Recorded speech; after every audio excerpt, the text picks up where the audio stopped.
Friends, मैं एकता शर्मा और हम पढ़ रहे हैं आज 11th क्लास बुक हॉर्नबिल का second chapter. We are not afraid to die if we can all be together. कि we are not afraid to die, हम मरने से नहीं डरते हैं। If we can all be together, यदि हम सारे साथ साथ होते हैं तो हम मरने से नहीं डरते। ये जो चैप्टर है वो इस चैप्टर का नेम है। अब देखो, मरने की बात इस चैप्टर में क्यों आई है, क्योंकि इसके अंदर टोटली एक समुद्री यात्रा का वर्णन है वो किया गया है, जिसमें बहुत सी समस्याओं का सामना करते हुए एक जो परिवार है वो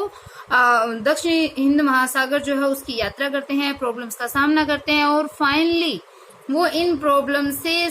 निकलते हुए वो अपने जो एक स्थान है वहां पे अपने बचने के लिए या बचाव के लिए वो पहुंच जाते हैं। तो देखो, हम बात करते हैं कि मैं सेकंड चैप्टर का नाम ले रही हूँ कि ये सेकंड चैप्टर है, तो फर्स्ट चैप्टर कहाँ है। तो फर्स्ट चैप्टर अगर मैं बताऊं, उस चैप्टर का नेम है the portrait of A lady. और ये जो चैप्टर है the portrait of A lady मतलब एक लेडी का चित्र, ये चैप्टर है वो 12th क्लास के अंदर भी सिलेबस के अंदर है और ऑलरेडी मैं इस चैप्टर को करवा चुकी हूँ। आप अगर पढ़ना चाहते हैं तो आप प्ले लिस्ट में चेक कीजिए। आप मेरे चैनल के अंदर प्ले लिस्ट के ऊपर जाइए और प्ले लिस्ट के अंदर आपको 12th क्लास बुक पैनोरमा के अंदर ये चैप्टर है वो प्ले लिस्ट के अंदर मिल जाएगा। सेकेंड चैप्टर है, वहां पे प्ले लिस्ट के अंदर है 12th क्लास बुक पैनोरमा, ये मेरी प्ले लिस्ट का नेम है। और पैनोरमा की जो बुक है उसमें सेकेंड चैप्टर है the portrait of A lady और उस चैप्टर को मैंने बहुत ही क्लियरली, बहुत ही अच्छे से उस पूरे चैप्टर को मैंने वहां एक्सप्लेन किया है। उसकी line to line Hindi translation आपको वहां पे मिलेगी और पूरा एक बार पढ़ते ही आपको वो समझ में आ जाएगा। अब बात करते हैं हम अपने इस चैप्टर के बारे में। तो देखो, चैप्टर को स्टार्ट करते हैं। देखो, इसके अंदर सबसे पहले तो ये बताया है कि notice this expressions in the text infer their meaning from the text context, कि ये जो सारे वर्ड हैं इनके मीनिंग अपने को यहाँ पे मिलेंगे। तो देखो, honing us, seafaring skills, ominous silence, mayday calls, pinpricks in the vast ocean,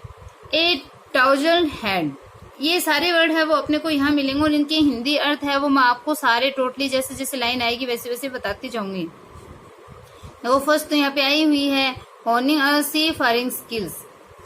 मतलब जो समुद्री यात्रा करने की जो स्किल है उसको और अधिक अच्छा बनाना, उसमें सुधार करना, उसको मतलब कंटिन्यू उसके अंदर कुछ ना कुछ करते जाना, सुधार करते जाना, उनको अपनी कला को एक तरीके से निखारना। तो ये जो यात्रा है वो बात करते हैं अपन, जुलाई की बात चल रही है यहाँ पे कि इन जुलाई 1976 my wife Mary, son Jonathan 6 year उसकी एज दिखा रखी है, daughter Suzanne 7 years, and I set sail from Plymouth England to duplicate the round the world voyage made 200 year earlier by Captain James Cook. तो इसमें बताया है कि जुलाई 1976 के अंदर मेरी पत्नी मेरी, वाइफ का नाम क्या है मेरी, पुत्र जोनाथन जो कि 6 वर्ष का, डॉटर सुजेन, पुत्री सुजेन है जो कितने साल की है, 7 वर्ष की, एंड आई और मैं खुद, मतलब ये जो खुद राइटर है वो बोला है मैं खुद, सेट सेल मतलब जहाज से रवाना हुए फ्रॉम प्लाईमाउथ, प्लाईमाउथ से जो कहाँ है, इंग्लैंड के अंदर एक जगह है, तो इंग्लैंड के प्लाईमाउथ से, टू डुप्लीकेट मतलब दोहराने के लिए, द राउंड द वर्ल्ड मतलब इस संसार के चारों ओर जो चक्कर है, तो वोयज होती है समुद्री यात्रा, कि दुनिया के चारों ओर जो समुद्री यात्रा थी उसको दोहराने के लिए मेड 200 ईयर्स अर्लियर, जो की गई थी 200 साल पहले, किसके द्वारा, कैप्टन जेम्स कुक। तो जुलाई 1976 में मेरी पत्नी मेरी, पुत्र जोनाथन उम्र 6 वर्ष, पुत्री सुजेन 7 साल की और मैं खुद इंग्लैंड के प्लाईमाउथ जहाज से कैप्टन जेम्स कुक के द्वारा 200 साल पहले की गई दुनिया के चारों ओर की समुद्री यात्रा को दोहराने के लिए जहाज से निकल पड़े, मतलब जहाज से चले, रवाना हुए। तो देखो, ये जो है वो कैप्टन जेम्स कुक ने 200 साल पहले कोई यात्रा करी थी, समुद्री यात्रा, और ये जो चारों है उस समुद्री यात्रा को दोहराने के लिए निकले थे। फॉर द लॉन्गेस्ट टाइम मेरी and I, A 37 year old businessman, had dreamed of selling in the wake of the famous explorer, and for the past 16 years we had spent all our leisure time honing our seafaring skills in British waters। कि फो मतलब क्योंकि the longest time मतलब इस लंबे समय के अंदर, मतलब जो ये लंबा समय निकला उस लंबे समय के अंदर मेरी एंड आई, मेरी और मैंने ए 17 years old बिजनेसमैन, ये अपने बारे में क्या बता रहा है कि मैं 37 वर्ष का एक ओल्ड बिजनेसमैन, मतलब पुराना एक व्यापारी हूँ, व्यवसायी हूँ, बिजनेसमैन हूँ। तो ये बता रहा है फॉर द लॉन्गेस्ट टाइम की लंबे समय से मेरी और मैं अपनी उम्र बताइए 37 साल का मैं एक बिजनेसमैन हूँ। हैड ड्रीम्ड, अब वो बता रहा है कि मेरी और मेरा जो ड्रीम है, जो स्वप्न है, उसके बारे में बता रहा है कि had dreamed of selling in the wake of the famous explorer, कि एक फेमस एक्सप्लोरर मतलब एक प्रसिद्ध जो खोज करता है उसके समान सेलिंग मतलब जहाज में यात्रा करने का हमने ड्रीम लिया था, स्वप्न देखा था। And for the past 16 years, और पिछले 16 वर्षों से we had spent all our leisure time, कि हमने अपना जो लेजर टाइम है, अपना फुर्सत का जो समय है, उसको स्पेंड किया है, व्यतीत किया है honing a seafaring skills in British water, कि ब्रिटिश वाटर के अंदर अपना फुर्सत का समय है वो सी फारिंग स्किल मतलब समुद्र में यात्रा करने की जो हमारी स्किल थी, कलाएं थी, उनको निखारने में हमने अपना फुर्सत का समय बिताया था। तो इस प्रकार से ये बता रहे हैं कि कैसे कैसे उन्होंने अपना टाइम है वो व्यतीत किया है, उनका क्या स्वप्न था, वो लोग क्या चाहते थे। अब देखो नाम आया है कि वेव वॉकर, ये इनकी बोट का नेम है जिस जहाज से वो निकलते हैं, कि a boat Wave Walker is 23 meter 30 ton wooden hull beauty had been professionally built and we had spent months fitting it out and testing it in the roughest weather we could find, कि a boat हमारी नाव जो wave walker वो क्या है 23 metre की उसकी लंबाई है, 30 टन वुडन हल ब्यूटी, और 30 टन का जो वजनी जो वुडन हल है मतलब लकड़ी की बनी हुई ये सुंदर संरचना, उनके बोट के बारे में बताया कि सुंदर संरचना थी, मतलब हमारी बोट वेव वॉकर 23 मीटर लंबाई की और 30 टन वजनी लकड़ी की एक हल ब्यूटी थी, एक सुंदर संरचना थी। हैड बीन प्रोफेशनली बिल्ट, उसको एकदम प्रोफेशनली बनाया गया था, मतलब एकदम कुशलता के साथ में बनाया गया था। And we had spent months fitting it, और हमने महीनों इसको फिट करने में बिताए थे, मतलब फिटिंग इट मतलब इसको फिट करने में, इसको उपयुक्त करने में हमने इसमें महीने बिताए थे। तो एक तो इसको फिट आउट करने के अंदर, एंड टेस्टिंग इट, और इसका टेस्ट मतलब इसका परीक्षण करने के अंदर, इन द रफेस्ट वेदर, सबसे बुरे वेदर के अंदर, सबसे बुरे मौसम के अंदर, वी कुड फाउंड, कि जितना हम पा सकते थे उस बुरे मौसम के अंदर इसका टेस्ट करने में और इसको फिट करने में हमने कई महीने हैं वो इसमें बिताए थे। The first leg of our plan 3 years 105,000 kilometre journey passed pleasantly as we sailed down the west coast of Africa to Cape Town। तो देखो द फर्स्ट लेग मतलब जो प्रथम चरण था, और प्लान 3 years, कि हमारा जो सुनियोजित प्लान मतलब अच्छे से प्लानिंग किया गया, तो हमारा जो सुनियोजित जो 3 साल का जो पहला चरण था, प्रथम चरण जो था कितने किलोमीटर की आता है 105,000 किलोमीटर की यात्रा पास्ट प्लीजेंटली, वो एकदम प्लीजेंटली मतलब आराम से हमने गुजार ली, आराम से हमने उस यात्रा को पूरा कर लिया। As we sail down the west coast of Africa, हम जैसे ही अफ्रीका के वेस्ट कोस्ट मतलब पश्चिमी किनारे पे हम पहुंचे, पश्चिमी किनारे के साथ साथ कहाँ पहुंचे, Cape Town, Africa to Cape Town, कि हम अफ्रीका के पश्चिमी किनारे के साथ साथ हम जैसे ही केप टाउन पहुंचे तो हमने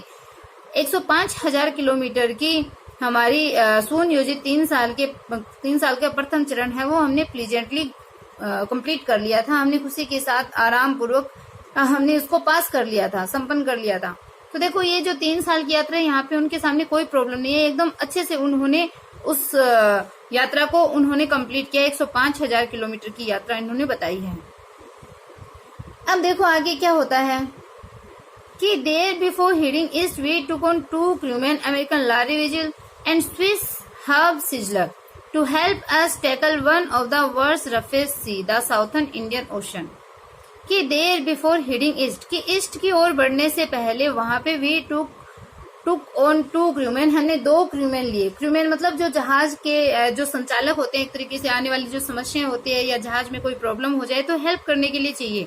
तो हमने 2 जो crewmen थे वो हमने साथ में लिए। एक तो था अमेरिकन लोरी विजिल, तो अमेरिका का जो लोरी विजिल उसका नाम था, और एक स्विस यानी स्विट्जरलैंड का एक हर्ब सिजलर, इन 2 व्यक्तियों को साथ लिया to help us tackle one of the world's roughest sea, कि संसार का दुनिया का सबसे जो बुरे मौसम वाला जो समुद्र था,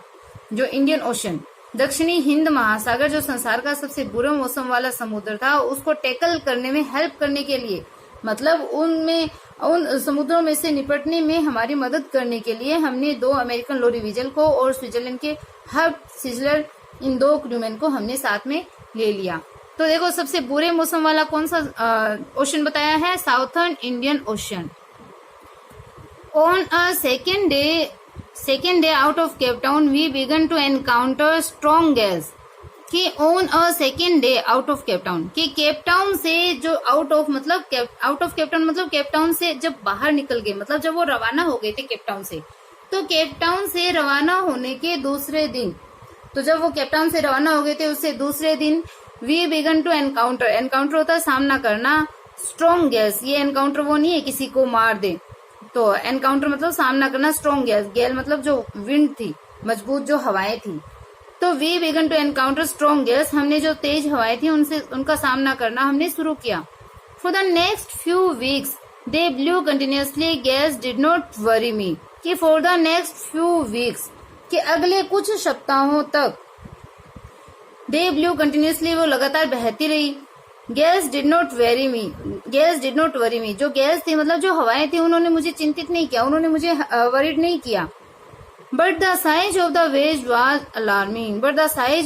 लेकिन जो वेव यानी जो लहरें थी उनकी जो साइज थी वो अलार्मिंग थी, वो चौंकाने वाली थी, एकदम खतरनाक थी। Up to 15 metres as high as our main mast, कि अप टू 15 मीटर्स मतलब 15 फीट ऊंची, करीब 15 फीट ऊंची जो समुद्र की लहरें थी, तो वो साइज है वो मुझे डरा रही थी, हवाओं ने चिंतित नहीं किया। As high as our main मेस्ट, as high और वो इतनी ऊंची थी जितना कि हमारा मैन मेस्ट मतलब जो हमारा मुख्य जो मस्तूल था, मतलब जो जहाज चलाते हैं उसमें आगे एक मेस्ट बना हुआ होता है, एक लंबा सा मस्तूल, तो जितना वो मस्तूल था उसके जितना ऊंची हवाएं हैं वो आ रही थी, तो वो चौंकाने वाली थी। तो अब देखो दिसंबर 25 found us 3500 kilometre east of Cape Town, कि 25 दिसंबर को फाउंड अस हमने पाया कि 3500 kilometre east of Cape Town, कि केप टाउन के पूर्व में 3500 किलोमीटर दूर 25 दिसंबर को हमने पाया। Despite atrocious weather we had a wonderful holiday complete with a Christmas tree, कि डिस्पाइट एट्रोसियस वेदर मतलब एकदम खतरनाक वेदर के बावजूद, एकदम खतरनाक मौसम के बावजूद, we had a wonderful holiday complete, we had a wonderful holiday, कि हमने एक बहुत ही अद्भुत जो हॉलीडे था, छुट्टी था, उसको कंप्लीट किया विद ए क्रिसमस ट्री, एक क्रिसमस ट्री के साथ में, क्योंकि 25 दिसंबर की बात चल रही है, तो क्रिसमस ट्री के साथ में हमने एक अद्भुत छुट्टी है उसको कंप्लीट किया, उस खतरनाक वेदर होने के बावजूद भी, खतरनाक मौसम होने के बावजूद भी। But we reasoned that it had to change soon, लेकिन हमने तर्क लिया, अच्छा, New Year's days are no improvement in the weather, but we reasoned that it had to change soon, कि न्यू ईयर्स डे, कि नए साल का जो दिन था, saw no improvement in the weather, इस वेदर के अंदर कोई इम्प्रूवमेंट, कोई सुधार नहीं देखा गया, मतलब नव वर्ष के दिन इस मौसम के अंदर, बुरे मौसम में कोई सुधार नहीं हुआ। बट वी रीजन, लेकिन हमने तर्क दिया, दैट की मतलब हमने अपनी जो बुद्धि थी उससे सोचा कि it had to change soon, कि ये शीघ्र ही चेंज हो जाएगा, मतलब इसको जल्दी ही बदलना होगा, हैड टू मतलब जल्दी ही बदलना होगा। And it did change for the worse, और ये चेंज भी हुआ फॉर द वर्स मतलब एकदम बुरे के लिए, मतलब अच्छा नहीं हुआ, ये और बुरा हो गया था। मौसम चेंज तो हुआ बट बुरे तरीके से मौसम चेंज है वो हुआ, अच्छे से मौसम चेंज है वो नहीं हुआ। At dawn on January 2nd, the waves were gigantic, कि एट दान ऑन जनवरी 2 कि 2 जनवरी को दान के टाइम में मतलब सूर्योदय के समय द वेव्स वर जैजेंटिंग मतलब एकदम दैत्याकार के रूप में, जो लहरें थी वो दैत्याकार थी। 2 जनवरी को सूर्योदय के समय लहरें हैं वो एकदम दैत्याकार थी, बहुत अधिक विशाल थी, बहुत बड़ी बड़ी थी।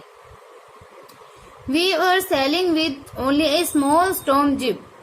And were still making 8 knots, तो ये जो 8 knot है वो तो देखो जहाज की जो ये गति है, जैसे उनकी स्पीड करते हैं वो है। और ये जो स्टॉर्म जिप भी यहाँ जहाज में काम आने वाला एक उपकरण बोल सकते हैं, जिसको बादबान बोला जाता है हिंदी में, तो जो तूफान से बचाने में काम आता है। तो we were sailing with only a small storm jib, कि हम केवल एक छोटे से, विद ओनली मतलब केवल एक छोटे से जो स्टॉर्म जिप मतलब तूफान में काम आने वाले एक छोटे से बादबान को बादवान से हम जहाज चला रहे थे, मतलब जहाज के आगे एक छोटा सा बादवान लगा रखा था, एकदम छोटा सा था। And was still making 8 not, और हम अभी भी 8 नॉट की गति से चल रही थी, मतलब हमारी स्पीड है वो 8 नॉट की थी। और छोटा सा जो एक तूफान से बचाने वाला जो जिप था वो हमने जहाज के आगे लगाया हुआ था। जहाज के अग्रभाग पे वो लगाया जाता है जिससे तूफान से जहाज की रक्षा हो सके, और अगर कोई इफेक्ट पड़े तो वो इस जिप पे पड़े। As the ship rose on the top of each wave, we could see endless enormous seas rolling toward us, and the screaming of the wind and spray was painful to the ears. कि as the ship rose to the top of each wave, कि जैसे ही ये ship, ये जहाज है वो रोज मतलब उड़ता on the top of the each wave, कि प्रत्येक लहर के टॉप पे जैसे ही जहाज पहुंचता, मतलब जब लहरों को क्रॉस कराए तो लहर के जब टॉप के ऊपर जहाज जब पहुंचता तो we could see endless enormous sea rolling towards us, तो हम देख सकते थे एक एंडलेस मतलब एक अनंत विशाल समुद्र को रोलिंग टुवर्ड अस मतलब हमारी तरफ लुढ़कते हुए हम देख सकते थे जब वो जहाज जो लहरें थी उनके टॉप पे पहुंचता। आप ये पूरी स्टोरी अपनी इमेजिनेशन में चलाइए कि किस प्रकार से जहाज चल रहा है, कैसे लहरें आ रही है, लहरों पे जहाज पहुंचा है और वो एंडलेस जो सी है उसको वो देख रहा है। आप सोचिए कि आप खुद वो सारी जो स्टोरी यहाँ बताई जा रही है उसको आप खुद अनुभव कर रहे हैं, खुद फील कर रहे हैं। इस टाइप से आप इस स्टोरी को पढ़िए। देखो अब जब लहरें इतनी तेज है और हवाएं भी तेज है तो उनका जो साउंड है वो तो निकलेगा। तो ये साउंड के बारे में बताया, the screaming of the wind, कि ये जो हवा की स्क्रीमिंग थी मतलब जो चिल्लाहट की जो आवाज थी हवा की, एंड स्प्रे, और जो बौछारें थी, इतनी ऊंची ऊंची लहरें तो उनकी बौछारें भी आएगी, तो वो बौछारें थी was painful to the ears, वो कानों के लिए बहुत ही पेनफुल थी, बहुत ही दर्द देने वाली थी। क्योंकि हल्की फुल्की बौछारें अच्छी लगती है, ये जो सी वेव्स की जो 15 फीट ऊंची ऊंची जो लहरें बता रखी है और तेज हवा उनके साथ में, तो ये कांटों के समान चुभती थी और कानों में ये जो हवा की जो स्क्रीमिंग थी वो एकदम पेनफुल थी, एकदम दर्द से भरी हुई थी, कष्ट देने वाली थी। To slow the boat down we drop the storm jib and lashed a heavy mooring rope in a loop across the stern. तो देखो to slow the boat down,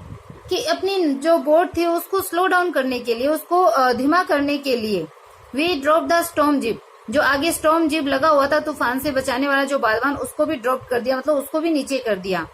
and लेस्ड, और बांध दिया ए हैवी मूरिंग रोप, कि एक भारी जो रस्सा था, रस्से का जो फंदा था, मूरिंग रोप मतलब भारी जो रस्से का फंदा था, in a loop across the stern, stern मतलब जो जहाज का जो पिछला हिस्सा होता है उसके आर पार हमने उस भारी जहाज जो भारी जो रस्सी का फंदा था उसको बांध दिया था। तो आगे से मतलब पीछे तक रस्सी का फंदा बांध दिया जिससे तूफान से जहाज की रक्षा है वो हो सके। जिब है वो आगे लगाया जाता है, स्टर्न है वो जहाज का पिछला हिस्सा है। Then we double lashed everything, went through our life raft drill and attached life line, donned oil skins and life jackets and waited. तो देखो देन फिर वी डबल लेस्ड एवरीथिंग, हमने प्रत्येक चीज को डबल लेस कर दिया था, प्रत्येक चीज को मजबूती से बांध दिया था। Went through our life raft drill, और हमारे जो लाइफ राफ्ट ड्रिल जो थी मतलब हमारे जीवन को बचाने वाली जो एक तरीके से जो राफ्ट मतलब जो नौकाएं वगैरह थी उनमें हमने प्रवेश किया। जहाज के अंदर ही इस प्रकार से नौकाएं वगैरह होती है कि अगर जहाज डैमेज हो गया तो उन नौकाओं के थ्रू भी थोड़ा आर पार कुछ निकल सके, कहीं पहुंच सके, तो उनके अंदर हमने प्रवेश कर लिया। अटैच्ड लाइफ लाइन, हमारी जो लाइफ लाइन थी उनको हमने अटैच कर लिया, उनको हमने बांध दिया। Donned oil skins and life jacket, और जो लाइफ जैकेट थी मतलब जीवन को बचाने वाली जो जैकेट थी, और जो ऑयल स्किन मतलब जो जल से बचाने वाला जो ऑयल वगैरह जो था, मतलब हम ऊपर जो पहनने वाली जो चीजें थी, ऑयल स्किन मतलब होता है एक चिकने वस्त्र बोल सकते हैं, जैसे तेल चिकना होता है वैसे चिकने वस्त्र, और जो लाइफ जैकेट थी उसको हमने डोन यानी पहन लिया। एंड वेटेड, और इंतजार करने लगे, मतलब अगली लहर का हम इंतजार करने लगे कि कब अगली लहर आएगी और कब ये इस तरीके से जो समस्याएं हैं वो उत्पन्न होगी। The first indication of impending disaster came at about 6 PM with an ominous silence, कि the first indication of impending disaster, impending मतलब आने वाली जो विपत्ति थी उसका पहला इंडिकेशन, पहला संकेत है वो 6 PM पे आया, मतलब शाम को करीब 6 बजे आया। विद एन ओमिनस साइलेंस, एक ओमिनस साइलेंस के साथ में, एक अनिष्टकारी, एक अशुभ चुप्पी के साथ में, एक जो आने वाली विपत्तियों का जो पहला साइन है, पहला संकेत है वो शाम को 6 बजे आया। The wind drop and the sky immediately grew dark, कि द विंड ड्रॉप, हवा है वो ड्रॉप मतलब हवा है वो कम हो गई थी, जो हवा थी वो थम गई थी। And the sky immediately grew dark, और जो स्काई था आकाश था वो तुरंत ही ग्रू डार्क मतलब डार्क हो गया, तुरंत अंधेरा हो गया था।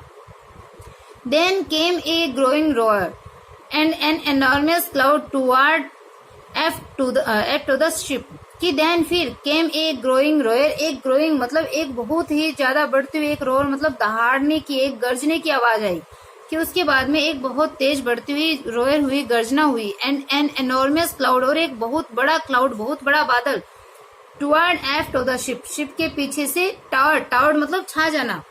टुवर्ड तो होता है ना, और टावर, टावर मतलब जैसे टावर होता है ऊपर छा जाता है, उस प्रकार से शिप के पीछे एक बहुत बड़ा जो बादल था वो छा गया।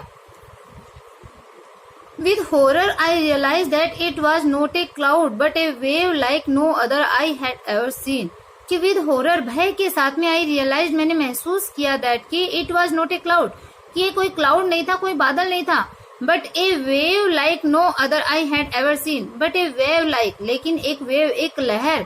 like no other I had ever seen, जैसी मैंने कभी नहीं देखी थी, उस लहर के समान वो एक लहर थी, वो कोई बादल नहीं था, मतलब इतनी ऊंची, एक इतनी बड़ी एक लहर थी जैसी उसने पहले कभी नहीं देखी थी। It appeared perfectly vertical and almost twice the height of the other waves with a frightful breaking crest, कि इट अपीयर्ड परफेक्टली वर्टिकल मतलब एकदम सीधी, कि यह एकदम उपयुक्त रूप से, उचित रूप से एकदम वर्टिकल, एकदम सीधी है वो प्रतीत हुई थी, एकदम लंबवत वो दिखाई दे रही थी। जो लहर थी वो एकदम वर्टिकल के अंदर थी, पूर्णतया वर्टिकल, पूर्णतया सीधी है वो अपीयर हुई, प्रकट हुई थी। And almost twice the height of the other waves, और जो दूसरी वेव्स थी, जो दूसरी लहरें थी, लगभग उनसे हाइट में दुगनी थी, 2 गुनी वो ऊंची थी। With a frightful breaking crest, कि एक डरावनी, जो क्रेस्ट मतलब जो लहर जैसे टूट के नीचे गिरती है, तो एक डरावने रूप में टूट करके नीचे गिरी थी, जो लहर थी वो एकदम टूट करके नीचे गिरी थी।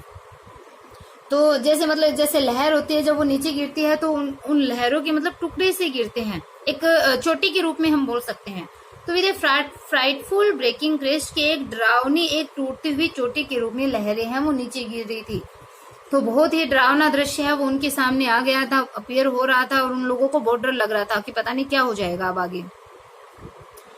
The roar increased to a thunder as the stern moved up the face of the wave, and for a moment I thought we might ride over it. कि the roar increased to a thunder, ये जो रोयर थी मतलब जो गर्जना थी वो अब थंडर में बदल गई थी, वो अब गड़गड़ाहट बन गई थी। As the stern moved up the face of the wave, जैसे ही स्टर्न मतलब जो जहाज का पिछला हिस्सा था, जैसे ही इसने जो वेव थी लहर के फेस का सामना किया, मतलब लहर के जैसे ही जहाज का पिछला हिस्सा लहर के सामने आया, फेस ऑफ द वेव मतलब लहर के सामने आया, जैसे ही स्टर्न, कि जैसे ही जहाज का पिछला हिस्सा लहर के सामने आया था तो जो रोयर थी वो थंडर में बदल गई। एंड फॉर ए मोमेंट, और एक क्षण के लिए, आई थॉट मैंने सोचा कि we might ride over it, कि हम इसके ऊपर मतलब इन लहर के ऊपर से हम गुजर जाएंगे, एक क्षण के लिए मुझे लगा। But then a tremendous explosion shook the deck, but then लेकिन तभी क्या हुआ, एक जो ट्रेमेंडस जो एक्सप्लोजन था, मतलब एक बहुत बड़ा जो एक्सप्लोजन मतलब विस्फोट जो हुआ था, भयानक धमाका हुआ था, उसने शुक द डेक, उस डेक को, डेक मतलब जहाज का जो हिस्सा था उसको हिला दिया। A torrent of green and white water broke over the ship, my head smashed into the wheel and I was aware of flying overboard and sinking below the waves. कि a torrent of green and white water, तो बता रहा है कि जहाज के ऊपर जो एक मतलब ग्रीन और जो सफेद पानी की जो भयानक जो टोरेंट थी, मतलब जो बौछारें थी, टोरेंट होता है बौछार, कि Torrent of green and white water broke over the ship, कि शिप के ऊपर हरे और सफेद पानी की बौछारें हैं वो टूट पड़ी, मतलब शिप के अंदर जो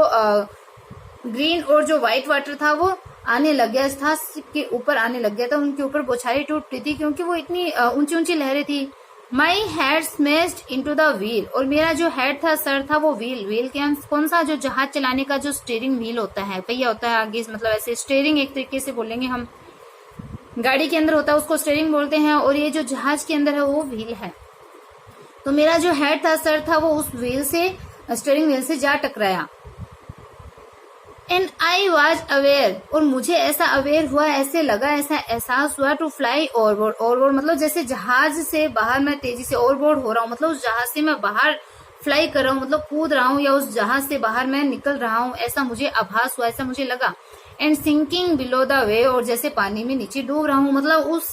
बोट के अंदर, उनके जो बोट थी वेव वॉकर, उसके अंदर इतना पानी घुस गया था उस लहरों की वजह से कि उसको लगा कि जैसे मैं बोट से तो बाहर आ गया और जो लहरें थी उनके नीचे में जैसे डूब रहा हूँ, ऐसा उसको लगा।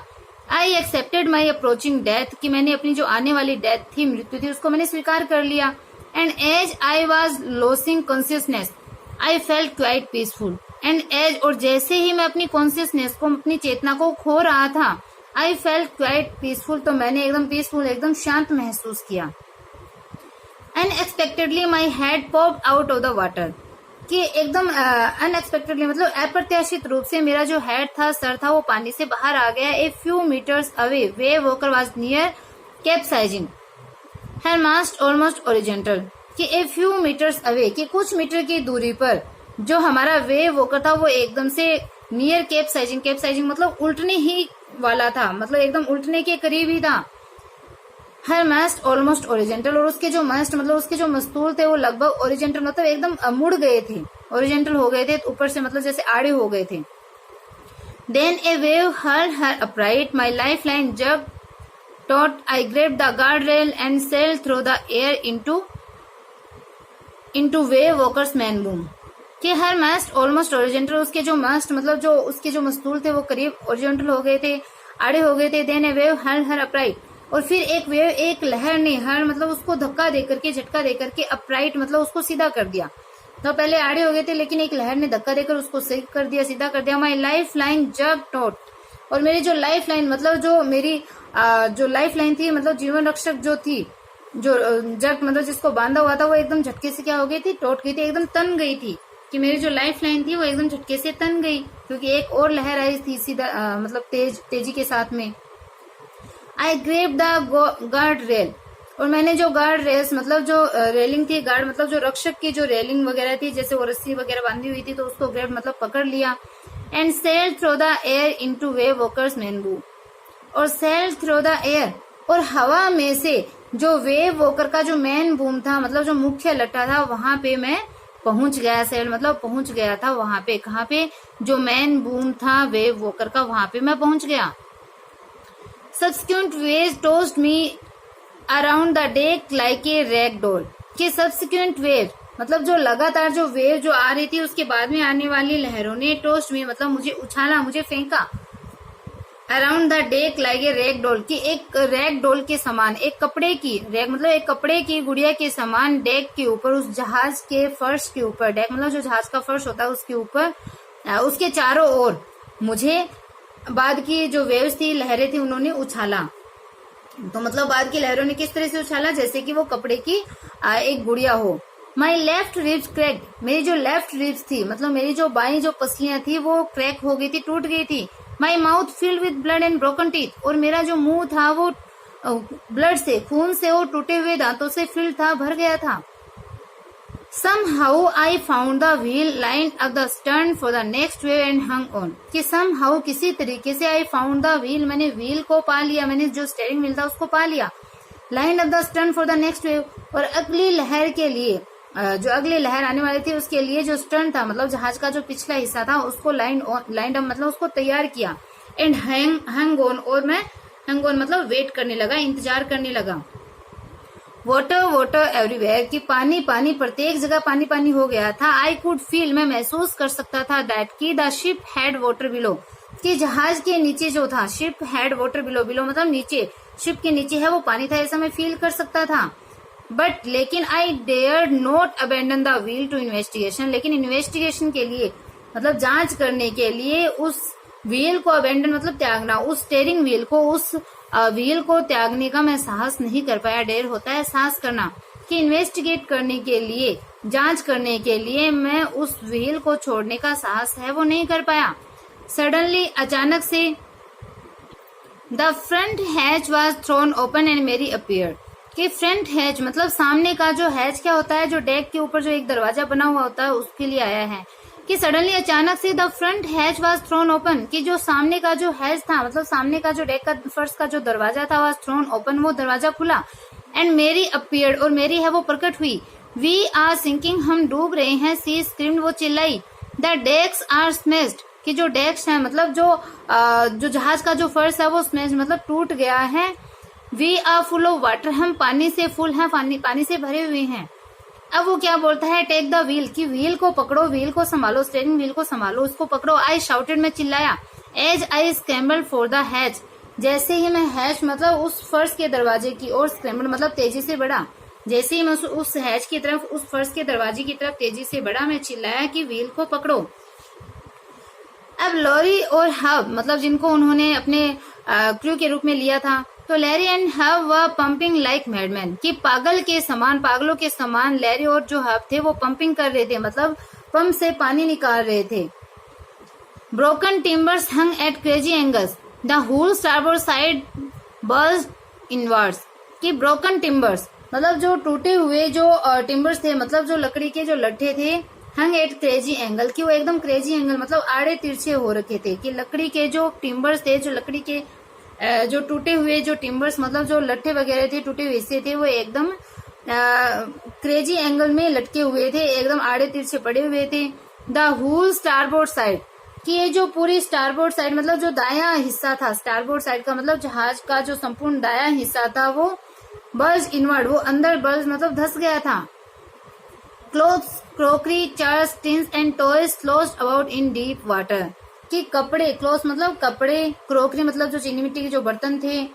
चार टिन्स मतलब जो डब्बे, और जो टॉयज थे, खिलौने थे, क्योंकि 2 बच्चे भी उनके साथ में थे, वो स्लोस्ड अबाउट इन डीप वाटर, वो गहरे पानी के अंदर बह रहे थे, उसमें स्लोस्ड कर रहे थे मतलब उसमें बह रहे थे। आई हाफ स्वेम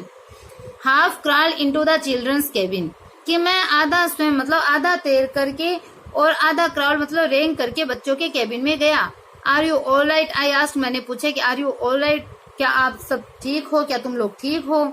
यस, हाँ। They answered from a upper bank, उन्होंने अपर बैंक से मतलब ऊपर जो बंक था, बंक मतलब जो सोने का जो शयन कक्ष था, एक तरीके से सोने का जो रूम था, वहां से उन्होंने आंसर दिया और रिप्लाई दिया कि यस, हाँ। But my head hurts a bit, said sue,